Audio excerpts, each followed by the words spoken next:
Exam fighter number 1 पर आप सभी का स्वागत है विद्यार्थियों। पिछले क्लास में हम लोग वेबर साहब का मैक्स वेबर साहब का जीवनी परिचय के बारे में और कुछ इम्पोर्टेंट चीज के बारे में देखे थे। तो हम लोग जो नेक्स्ट क्लास है आज वेबर का समाजशास्त्र इसके बारे में पढ़ेंगे और नेक्स्ट जो टॉपिक है इसका पढ़ते चलेंगे। तो चलिए हम लोग समझते हैं, पहले इसके बारे में फिर लास्ट में बात करेंगे।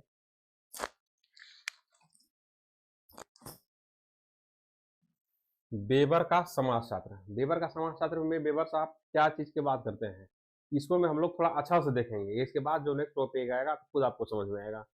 मैक्स वेबर के अनुसार यानी अकॉर्डिंग टू मैक्स वेबर, अब वो क्या कहते हैं समाजशास्त्र के बारे में, वो क्या कहते हैं हम लोग इसको अच्छा समझेंगे।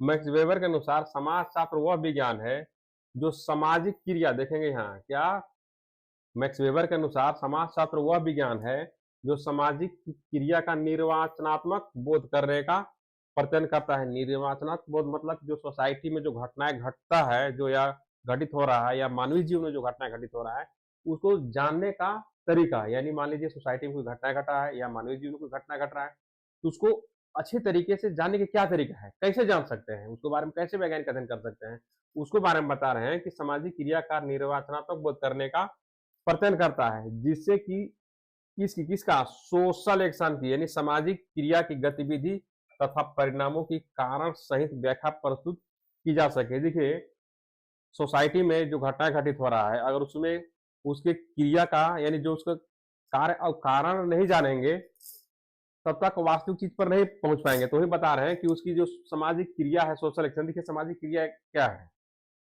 अब यहाँ छोड़ते हैं, ऐसे समझ लीजिए कि अगर आप जो चीज कर रहे हैं किसी को देख के कर रहे हैं यानी उससे इफेक्टेड है, वही क्या है सोशल एक्शन है। लेकिन जब सोशल एक्शन इनका टॉपिक भी है तो हम लोग जब सोशल एक्शन पढ़ेंगे वहां अच्छा से समझेंगे। अभी फिलहाल के लिए थोड़ा समझिए। तो सामाजिक क्रिया की गतिविधि तथा परिणामों के कारण सहित यानी जो सोसाइटी में जो घटनाएं है या जो एक्शन है जो व्यक्ति क्रिया करता है उसको कारण सहित व्याख्या प्रस्तुत की जा सके, ऐसा मैक्स वेबर साहब कहते हैं। उपयुक्त परिभाषा से स्पष्ट है कि मैक्स वेबर के समाजशास्त्र का अध्ययन वस्तु क्या है, सोशल एक्शन। देखिए पहले निर्धारित हो गया है कि वेबर साहब का जो स्टडी का समाजशास्त्र के जब बात कर रहे हैं कि समाज वेबर का समाजशास्त्र इन समाजशास्त्र के इन सोसाइटी के जब अध्ययन करते हैं, समाजशास्त्र के जब बात करते हैं वेबर साहब, तो उनका जो अध्ययन का जो सेंटर है ना, केंद्र बिंदु जो है वो क्या है, सोशल एक्शन है यानी सामाजिक क्रिया है। सामाजिक क्रिया देखिए इनकी जो अध्ययन है स्टडी है ना अब सोशल एक्शन पे केंद्रित रहेगा कि खुद बता रहे हैं कि समाजशास्त्र की अध्ययन वस्तु सामाजिक क्रिया है। मैक्स वेबर के शब्दों में फिर करें यानी इन्हीं के शब्दों में यानी इक्वालिटी बात करेंगे मैक्स वेबर, समाजशास्त्र किसी भी अर्थ में केवल सामाजिक क्रिया के अध्ययन तक सीमित ही नहीं है। हाँ इतना अवश्य है कि सामाजिक क्रिया का समाजशास्त्र केंद्रीय अध्ययन विषय। देखिए यानी बता रहे हैं कि जो इनका समाजशास्त्र है सिर्फ सामाजिक क्रिया के अध्ययन तक सीमित नहीं है, नहीं, हाँ इतना जरूर है, इतना जरूर बता रहे हैं कि इसका जो अध्ययन है केंद्र बिंदु है ना सोशल एक्शन है, लेकिन सिर्फ सामाजिक क्रिया तक इसका अध्ययन जो है स्टडी जो है मैक्स वेबर साहब का सीमित नहीं है। समाजशास्त्र को एक विज्ञान की चीज प्रदान करने में निर्णायक कहा जा सकता है। देखते हैं आगे।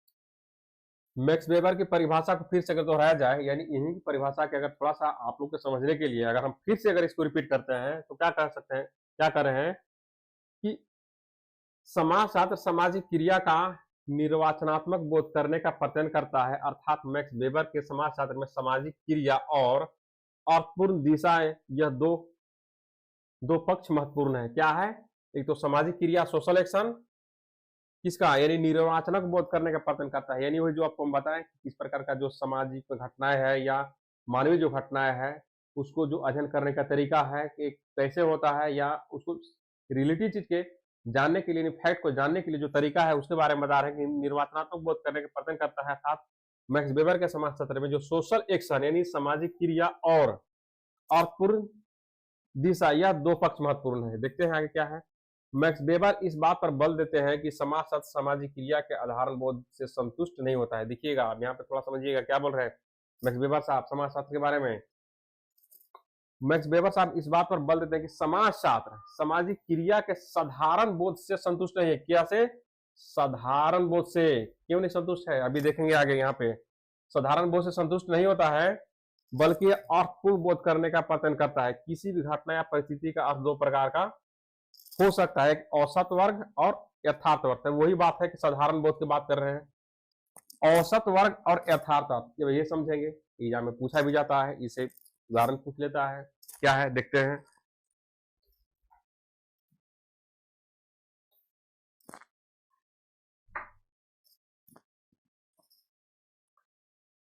औसत अर्थ यह औसत वर्ग यह वह अर्थ होता है जो कि साधारण समाज के अधिकांश सदस्य लगाते हैं। देखिए, औसत होता है, अगर कोई बात आपसे कहा जाए कि आप एक जेट के स्टूडेंट है, जेट की तैयारी कर रहे हैं, नेट की तैयारी कर रहे हैं, तो आप पूछेंगे पिछला बार के क्वेश्चन देखेंगे नेट के, पिछला साल कैसा क्वेश्चन आया था, उसका प्रीवियस ईयर जब क्वेश्चन देखेंगे तो आप सोचेंगे कि ऐसा क्वेश्चन पूछता है।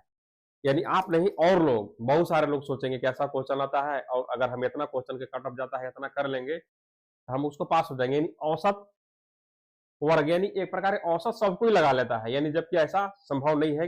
हो भी सकता है, नहीं भी हो सकता है, आप पहले अनुमान लगा ले रहे हैं। लेकिन वही क्या है, औसत अर्थात यानी बहुत सारे लोग उसको अनुमान लगा रहे हैं, एक नहीं बहुत सारे लोग लगा रहे हैं। यथार्थ अर्थवाद होता है जो कि एक व्यक्ति परिस्थिति के संबंध में पूर्ण जानकारी प्राप्त कर लेने के पश्चात तर्कसंगत आधार पर लगाता है। यानी यथार्थ अर्थवाद है, फैक्ट है, एकदम यथार्थ की सच्चाई है कि जब तक आप जान नहीं लेंगे कि रिजल्ट क्या है, कैसा क्वेश्चन आया, उसको हम सोल्व किए और ये ऐसा रिजल्ट रहा, अगर हकीकत चीज को नहीं जानेंगे तब तक आप उसको डिफाइन नहीं करेंगे, नहीं बता पाएंगे। तो वही औसत वर्ग है और यथार्थ अर्थ, इसको आप समझ सकते हैं। औसत वर्ग मतलब समान सभी लोग लगा रहे हैं, और यथार्थ अर्थ मतलब कि हम उसको जान लिए, पहले जान लिए, रिजल्ट देख लिए, अगर पास है तो सही, फेल है तो भी सही। तो दोनों में थोड़ा थोड़ा डिफरेंस है। अब देखिएगा, आगे समझते हैं। इन दो प्रकार के यथार्थ भेद को एक उदाहरण द्वारा स्पष्ट किया जा सकता है। मान लीजिए कि कोई विद्यार्थी किसी परीक्षा में बैठने जा रहा है, जैसे में आप लोग अभी जेट और नेट में बैठने जा रहे हैं, वह अपनी परीक्षा की तैयारी इस प्रकार करता है कि उससे अधिकतम अंक प्राप्त हो सके। सही बात है। इस लक्ष्य की प्राप्ति के लिए उसकी क्रियाएं, देखिएगा, क्रियाएं परीक्षा में आने वाली संभावित प्रश्न पत्र, उनको बनाने वाले परीक्षक पिछले वर्षों में पूछे गए प्रश्नों आदि से संबंधित उनका समान अनुमानों पर आधारित होगा। सही बात है। आप अगर नेट का परीक्षा देने जा रहे थे जेट के, आप क्या अनुमान लगाएंगे? अगर अभी आप तैयारी कर रहे हैं तो पिछले, जब पहले हुआ था एक बार जेट, या तो उसका क्वेश्चन देखेंगे, या नेट के में बैठ रहे हैं तो नेट का क्वेश्चन देखेंगे, कैसा क्वेश्चन पूछा गया था, क्या क्या पूछा गया था, और क्या संभावनाएं हैं। इस पर बहुत सारे विद्यार्थी लगाएंगे, लाखों लोग लगा लेंगे अनुमान, ऐसा पूछता है, ऐसा पूछता है, ऐसा क्वेश्चन पूछता है, ये पूछता है, इतना करके हो जाएगा, यानी ओवरा ओवरा होते रहेगा। लेकिन ये यथार्थ नहीं है, आप एक अनुमान लगा रहे हैं कि ऐसा होता है। अगर मान लीजिए क्वेश्चन डिफिकल्ट बन गया या दूसरे टाइप का क्वेश्चन आ गया, तो आपका जो औसत यथार्थ है, जो सभी समान लोग लगा रहे हैं, वो तो फेल हो जाएगा, वो तो अब वहीं पे फेल हो गया। तो वो बता रहे हैं कि जो औसत वर्ग यथार्थ है यानी औसत वर्ग है, उसमें सभी लोग समान रूप से एक और उसका अनुमान लगा लेते हैं, जबकि यथार्थ में ऐसा नहीं है।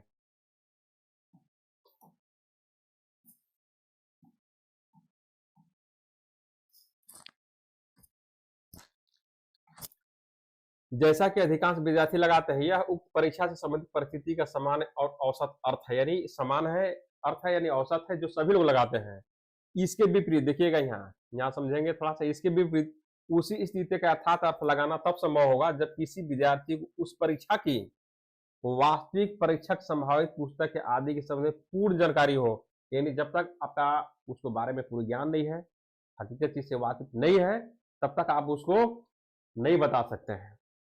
परीक्षा में सफल अथवा असफल हो जाने पर विद्यार्थी अपने यथार्थ अर्थ का वास्तविक मूल्यांकन कर सकता है। इस अर्थात अर्थ के आधार पर परीक्षार्थी और परीक्षक दोनों ही क्रियाओं का ठीक ठीक उचित विवेचना की जा सकती है। देखिए, अगर आप फेल हो जाते हैं, मान लीजिए आप जेट में बैठने वाले हैं, या नेट का पेपर होने वाला है जनवरी में, उसमें बैठने वाले हैं, तो आप सोचे होंगे कि अगर हम जेट में बैठ रहे हैं, नेट में बैठ रहे हैं, अगर हमारा 100 में से अगर हम 70 सेकंड में कर लेते हैं या 30 कर लेते हैं फर्स्ट में, दोनों मिला के 100 क्वेश्चन सही करते हैं, तो हमारा हो जाएगा, यानी हम नेट क्वालिफाइड हो जाएंगे।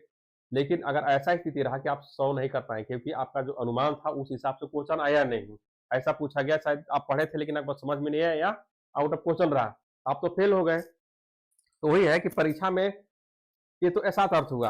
अगर परीक्षा बैठ गए, परीक्षा एग्जाम दिए और आप फेल हो गए मानते हैं, या पास हो गए, दोनों में से अदरवाइज कोई एक हुई, या तो फेल हो गया या पास हो गई, होना तो यही है। इस कंडीशन में क्या करेंगे, सफल और असफल हो जाने पर विद्यार्थी जो है ना, वास्तविक चीज को यानी यथार्थ को, क्या है परीक्षा में सफल असफल अर्थार्थी वास्तविक मूल्यांकन कर सकता है। और इस यथार्थ अर्थ को आधार पर परीक्षार्थी चाहे परीक्षक दोनों ही क्रियाओं को ठीक ठीक विवेचना की जा सकती है। किसका, दोनों की, दोनों में कौन सा, एक तो परीक्षक की और परीक्षार्थी, यानी दोनों का, यानी जो परीक्षार्थी जो परीक्षा दिया, परीक्षक जो क्वेश्चन बनाया होगा जो ले रहा है, तो उसको बोल सकते हैं। तो उन दोनों के यथार्थ अर्थ हम लगा सकते हैं कि उसने ऐसा क्वेश्चन बनाया, ऐसा किया, हमने ऐसा किया, ये हो गया, यानी इस हकीकत को हम जान सकते हैं।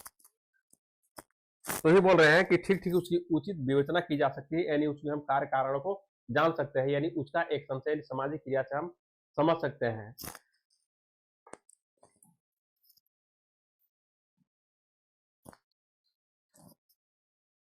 उपयुक्त विवेचना से स्पष्ट है कि प्रत्येक सामाजिक क्रिया का एक उद्देश्य और एक अर्थ होता है। देखिएगा यहाँ पे समझिएगा थोड़ा सा, यानी जो प्रत्येक क्रिया का, यानी एवरी सेक्सुअल एक्शन का, सभी का, मैक्स वेबर साहब बता रहे हैं कि उपयुक्त विवेचना से, यानी जो हम लोग चीज को जान, उसके आधार पर हम कर सकते हैं कि प्रत्येक सामाजिक क्रिया का एक उद्देश्य और एक अर्थ होता है। यह दूसरे व्यक्ति की क्रिया तथा उद्देश्य द्वारा प्रभावित होता है। समाज सामाजिक क्रिया को उनके अर्थ के आधार पर उस रूप में अध्ययन करता है जिस रूप में वह सामाजिक क्रियाएं दूसरों की क्रियाओं द्वारा प्रभावित हो। आपको पहले ही बता चुके हैं। जैसे मान लीजिए कि कोई व्यक्ति कोई कार्य कर रहा है, आप उसी को देख के कार्य कर रहे हैं। कोई व्यक्ति कहीं पे जा रहा है, उसको देख देख के आप जा रहे हैं। तो यानी दूसरे के क्रिया से आपका क्रिया जो प्रभावित है, इसी को बता रहे हैं। किसी को कार्य कारण जानने के लिए मैक्स वेबर साहब सोशल एक्शन के केंद्र बिंदु बताते हैं अपना स्टडी में। अब देखेंगे आगे। इस दृष्टिकोण से समाजशास्त्र को अन्य प्राकृतिक विज्ञानों से पृथक किया जा सकता है। इस दृष्टिकोण से जो आपको बताए हम, समाजशास्त्र को अन्य प्राकृतिक विज्ञानों से पृथक किया जा सकता है। प्राकृतिक विज्ञानों में घटनाओं का जो उद्देश्य अथवा अर्थ पर विचार नहीं किया जा सकता, क्योंकि प्राकृतिक घटनाएं तो प्राकृतिक नियमों के अनुसार अपने आप घटित होती है। सही बात है, जो प्राकृतिक घटनाएं हैं वो तो अपने नियमों के अनुसार घटित होते ही रहता है।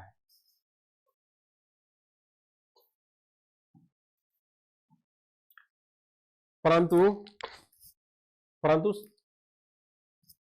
सामाजिक घटनाएं तो व्यक्तियों के अंतक्रियाओं, क्या है, व्यक्ति की अंतक्रियाओं का परिणाम होता है। जिस प्रकार देखिए प्राकृतिक घटनाएं है वो नियम के अनुसार, अकॉर्डिंग टू नियम के अनुसार वो घटित होते रहता है, कुछ नियमों पर आधारित है।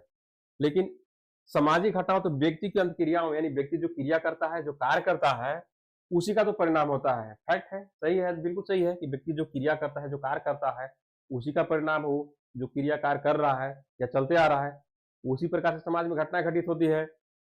इसलिए समाज शास्त्र घटनाओं को उद्देश्य और दोनों पर अपना अखंड ध्यान केंद्रित करना चाहिए। यानी किस पर, समाज शास्त्र की जो घटनाएं घटित होती है उसका जो उद्देश्य क्या है, किस कारण से घटनाएं हुआ, और उसका अर्थ क्या है, यानी दोनों पर अपना अखंड ध्यान केंद्रित करना चाहिए।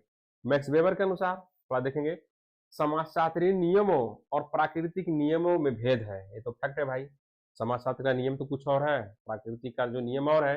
ये क्या बता रहे हैं मैक्स वेबर साहब कि समाजशास्त्रीय नियमों और प्राकृतिक नियमों में भेद है। प्राकृतिक विज्ञान के अंतर्गत नियमों की खोज करना स्वयं एक साध है। किसी चीज खोज करना उसका तो अंतिम लक्ष्य है भाई, कि विज्ञान में कैसे कैसे हो रहा है, यानी उसका किसी घटनाओं का जानना तो उसका अंतिम लक्ष्य है, वही है कि स्वयं एक साध है। लेकिन समाज शास्त्र में ऐसा नहीं है। समाज शास्त्र नियमों का उद्देश्य सामाजिक व्यवहार को स्पष्ट समझना और इस आधार पर ऐतिहासिक घटनाओं के अंत संबंधों के कारण सहित खोज करना है। यानी समाज शास्त्र में जो घटनाएं घटित होती है, तो समाज शास्त्र क्या अंतिम लक्ष्य है, यानी उसका उद्देश्य क्या है, सामाजिक व्यवहार को यानी सोशल बिहेवियर को, कि समाज में किस प्रकार का लोग व्यवहार करते हैं, एक सोशल बिहेवियर जो है, तो सामाजिक व्यवहार को स्पष्ट से समझना। यानी समाज में जो घटनाएं घटित हो रहा है, बहुत सारे घटनाएं घटित होती है, अब ये सोसाइटी में वहां भी घटना हो रहा है, तो वो क्यों हो रहा है, क्या कारण है, उसके पीछे क्या बिहेवियर है, इस आधार पर उसको जानना, उस घटनाओं के बारे में, उसके अर्थ को, उसके उद्देश्य को, उसके पूरे घटनाओं को अच्छी तरह से समझना, और ऐतिहासिक घटनाओं के अंत संबंधों के कारण से खोज करना। यानी जो ऐतिहासिक घटनाएं हैं, पहले घटना क्या था, अब क्या है, वर्तमान में क्या है, पहले की सोसाइटी कैसा था, अब की सोसाइटी क्या है, पहले की सोसाइटी में क्या महत्व था, अब का क्या महत्व है, पहले किस प्रकार की घटनाएं कम होती थी, अब का ज्यादा क्यों हो रहा है। तो इस सारे चीज को खोज करना और उसको बारे में जानना समाजशास्त्र के क्या है, यानी लक्ष्य के हैं। जहां तक कि इन घटनाओं की गतिविधि और परिणाम या प्राकृतिक तथा कारक संपर्क है।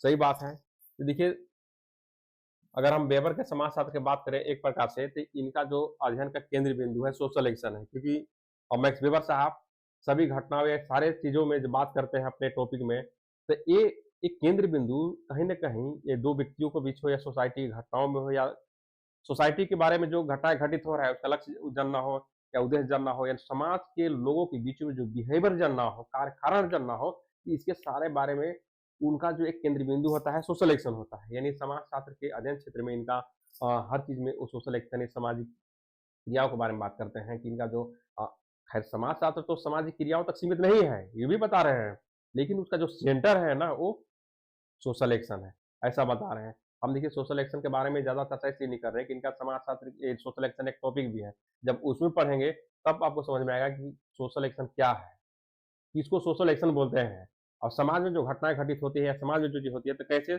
मैक्स वेबर साहब सोशल एक्शन से जोड़ के देखते हैं। तो चलिए आपका वेबर का समाजशास्त्र हम लोग पढ़े, आपको समझ में आया होगा। फिर हम लोग नेक्स्ट कल क्लास में मिलेंगे। डिले तो थोड़ा हो ही गया है, लेकिन क्लास को हम लोग अब डेली करेंगे और फास्टेड करेंगे। तो चलिए ठीक है, फिर नेक्स्ट क्लास में मिलते हैं। थैंक्स।